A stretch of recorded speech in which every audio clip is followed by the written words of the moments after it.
Hello everyone, स्वागत है एक नई वीडियो में। आज हम डीएलएड प्रथम सेमेस्टर में गणित का संपूर्ण सिलेबस डिस्कस करेंगे। आपको इसमें क्या पढ़ना है, कितना पढ़ना है, कैसे पढ़ना है, ये सब आपको आज बताया जाएगा। तो देखिए, सबसे पहले अध्याय 1 है। अध्याय 1 में हम पढ़ेंगे संख्या तथा अंकों का ज्ञान। संख्या तथा अंकों का ज्ञान, इसमें सबसे पहले पढ़ेंगे संख्या का अर्थ, फिर पढ़ेंगे संख्यांक,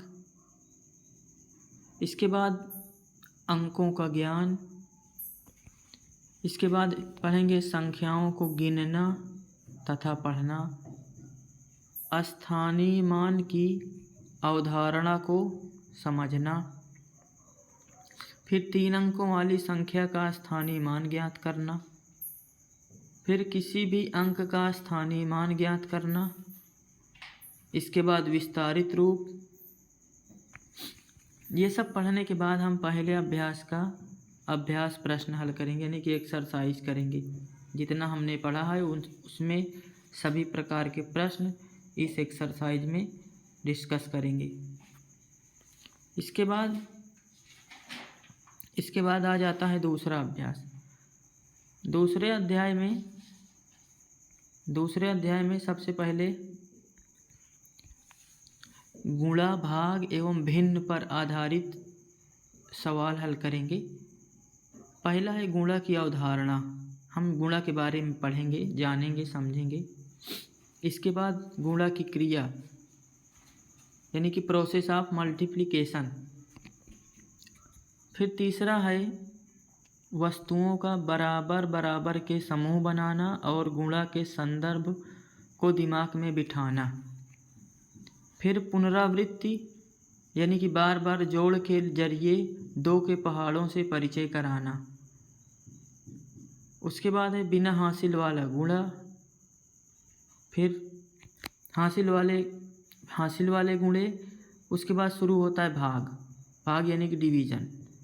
इसमें सबसे पहले पढ़ेंगे भाग की अवधारणा।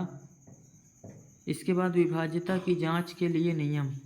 विभाज्यता की जांच के लिए नियम, यानी कि कौन सी संख्या किस संख्या से विभाज्य होगी। जैसे 2 से कौन सी होगी, 3 से कौन सी होगी, 5 से कौन सी होगी।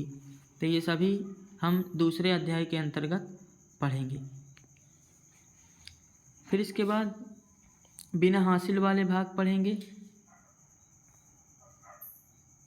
बिना हासिल वाले भाग। इसके बाद हासिल वाले भाग पढ़ेंगे। फिर शेष फल वाला भाग करने पर जो शेष फल प्राप्त होता है। इसके बाद पढ़ेंगे भिन्न की संकल्पना तथा गणितीय संक्रियाएं।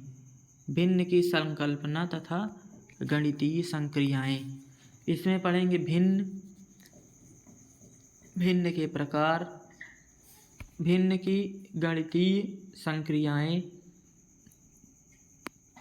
जोड़ और घटाना के नियम, गुणा के नियम और भाग के नियम। यानी कि ये जो अभ्यास है ये पूरा जोड़ घटाना गुणा भाग पर आधारित है। आपको जोड़ घटाना गुणा भाग सीखना है। इसके बाद इसका अभ्यास शुरू होगा, एक्सरसाइज। तो जितना हमने अभ्यास 2 में पढ़े हैं उतना फिर एक्सरसाइज करेंगे। इसके बाद तीसरा अभ्यास शुरू होता है।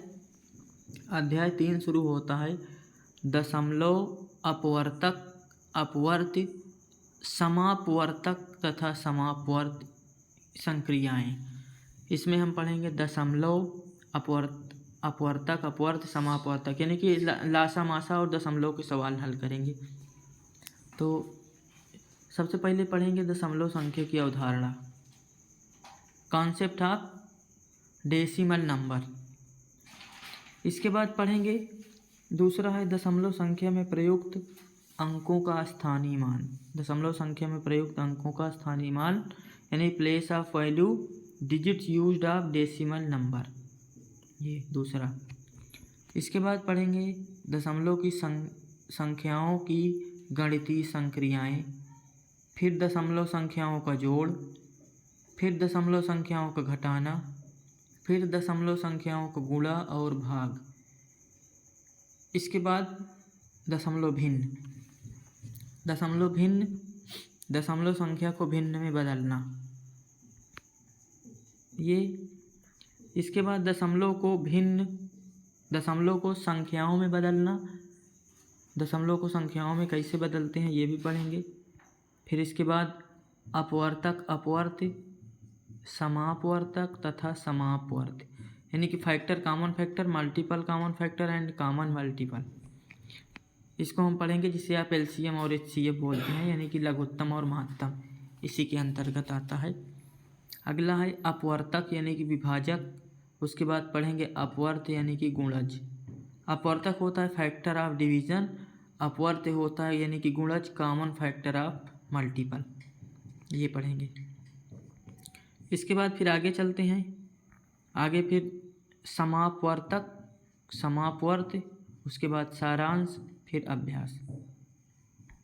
समापवर्तक मल्टीपल कॉमन फैक्टर और समापवर्त्य कॉमन मल्टीपल, इसके बाद सारांश, इसके बाद जो इसमें पढ़ेंगे वो अभ्यास हल करेंगे। आगे है, अगला है भाज्य अभाज्य संख्याएं तथा लघुत्तम समापवर्त्य एवं महत्तम समापवर्तक। तो सबसे पहले पढ़ेंगे भाज्य अभाज्य तथा लघुत्तम समापवर्त्य एवं महत्तम समापवर्तक की अवधारणा, जो इसके पहले वाले चैप्टर में था, उसी से मिलता जुलता है ये। इसके बाद भाज्य तथा अभाज्य संख्याओं का अर्थ, लघुत्तम समापवर्त्य की अवधारणा यानी कि एलसीएम, इसके बाद गुणनखंड विधि, फिर भाग विधि, फिर महत्तम समापवर्त्य की अवधारणा, फिर महत्तम से गुणनखंड विधि और भाग विधि, ये महत्तम समापवर्त्य, इन दोनों विधियों से भी पढ़ेंगे। अगला अध्याय यानी कि 5वां अध्याय है प्रतिशत एवं इस प्रकार पर आधारित संक्रियाएं। तो पहला इसमें क्या होगा, पहला है प्रतिशत एवं इस पर आधारित संक्रियाएं, प्रतिशत एवं इस पर आधारित संक्रियाएं। पहला हम पढ़ेंगे प्रतिशत का अर्थ एवं संकेत, संख्याओं भिन्नों को प्रतिशत में लिखना, संख्याओं का प्रतिशत निकालना, प्रतिशत के माध्यम से आंकड़ों की व्याख्या करना और प्रतिशत ज्ञात करना। दशमलव संख्याओं का प्रतिशत कैसे निकालते हैं ये भी इसी में पढ़ेंगे। इसके बाद इसमें जितना भी पढ़ा है उसका अभ्यास हल करेंगे। फिर आगे आ जाते हैं 6वें अभ्यास में। 6वें अभ्यास में सबसे पहले पढ़ेंगे आंकड़ों का ग्राफीय निरूपण एवं बीजीय व्यंजक। पहले अवर्गीकृत आंकड़ों का निरूपण, इसमें क्या पढ़ना है, पिक्टोग्राफ प्रस्तुतिकरण, फिर अभ्यास कार्य करना है। फिर बार ग्राफ यानी कि स्तंभ लेख, उसके बाद स्तंभ लेख के उपयोग, फिर स्तंभ लेख के गुण, स्तंभ लेख के दोष, फिर पाई ग्राफ, उसके बाद वृत्त आरेख की उपयोगिता, वृत्त आरेख के गुण, फिर वृत्त आरेख के दोष।